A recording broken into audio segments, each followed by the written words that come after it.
Praise the Lord, Church. I thank Jesus for giving me this opportunity to give my testimony here. Starting of the fasting, like 18-ാം തീയതിയാണ് fasting തുടങ്ങിയത്. അപ്പം ഞാൻ വിചാരിച്ചു 7 days like 1 week ഞാനും fasting വെക്കാമെന്ന്. അപ്പം ഞാൻ ഫാസ്റ്റിംഗ് വെച്ചപ്പം 2nd day ഫാസ്റ്റിംഗ് തന്നെ ദൈവം എനിക്ക് വലിയൊരു വിടുതൽ തന്നു.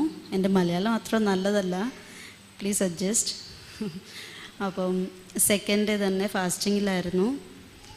ദൈവം എനിക്ക് കിഡ്നി സ്റ്റോൺ ഉണ്ടായിരുന്നു, കുറേ കിഡ്നി സ്റ്റോൺസ് ഉണ്ട്, 4-5 കിഡ്നി സ്റ്റോൺസ് ഉണ്ടായിരുന്നു.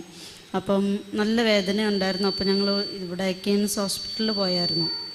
അപ്പം ഹോസ്പിറ്റലിൽ പോയപ്പം ആ ഡോക്ടർ പറഞ്ഞു ലൈക്ക് 3 lakhs വരെ ആകുമെന്നാണ് പറഞ്ഞത് ഓപ്പറേഷന് വേണ്ടി. അപ്പം എന്തായാലും 3 lakhs നമ്മുടെ അടുത്തില്ല. അപ്പോൾ അങ്ങനെ തന്നെ ഞങ്ങൾ വിഷമിച്ചു, വീട്ടിൽ പോയി. അപ്പോൾ ഈ ഫാസ്റ്റിംഗ് തുടങ്ങിയപ്പോൾ ഞാൻ ഇതിനു വേണ്ടി പ്രാർത്ഥിച്ചായിരുന്നു. അതുപോലെ തന്നെ 2nd day തന്നെ എൻ്റെ വലിയൊരു കിഡ്നി സ്റ്റോണ് പുറത്ത് വന്നു, ദൈവം അനുവദിച്ചു. അപ്പം എൻ്റെ അടുത്തുണ്ട് കിഡ്നി സ്റ്റോണ്. ഡൗട്ടുള്ളവർക്ക് ചേർച്ച് കഴിഞ്ഞിട്ട് ഞാൻ കാണിച്ചു തരാം. സ്തോത്രം. അപ്പം ഞാൻ ദൈവത്തിന് വലിയൊരു നന്ദി പറയുന്നു. കുറേ അത്ഭുതങ്ങൾ ദൈവം എൻ്റെ ലൈഫിൽ ചെയ്തിട്ടുണ്ട്. പക്ഷേ ഇപ്പോഴത്തേക്ക് ಇದು ಮಾತ್ರ ನಾನು പറയുന്നുള്ളൂ. Thank you Jesus. ಅವರು ಹೇಳಿದ್ದು ನಿಮಗೆ ಅರ್ಥ ಆಗಿರ್ಬೋದು ಅನಿಸುತ್ತೆ.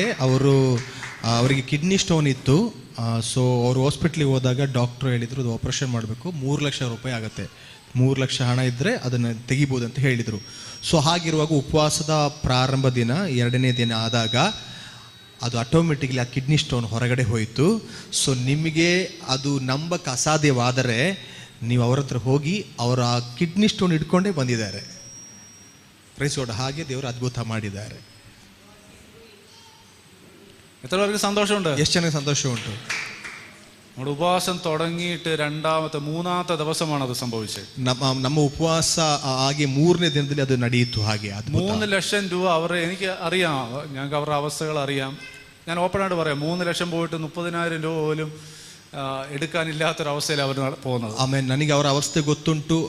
3 ಲಕ್ಷ ತೆಗಿಬೇಕು, 3 ಲಕ್ಷ ಹೋಗಿ 30,000 ಕೂಡ ಅವ್ರಿಗೆ ತೆಗಿಯಕ್ಕೆ ಆಗೋದಿಲ್ಲ, ಅಂತ ಕಠಿಣ ಸಿಚುವೇಶನ್ ಅವರು ಇದ್ದಾರೆ ಅಂತ ನನಗೆ ಗೊತ್ತುಂಟು.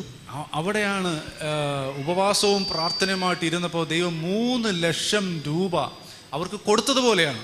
ಆಮೇಲೆ ಹಾಗೆ ದೇವರ ಸಲ್ಲಿ ಉಪವಾಸ ಪ್ರಾರ್ಥನೆ ಮಾಡಿದಾಗ 3 ಲಕ್ಷ ಹಣ ದೇವರ ಸಲ್ಲಿ ಕೊಟ್ಟ ರೀತಿಯಲ್ಲಿ ಆಯ್ತು. ಈಗ ഇതാണ് മിറക്കിൾ എന്ന് പറയുന്നത്. ಇದೇ ಅದ್ಭುತ ಅಂದರೆ. Hallelujah, hallelujah.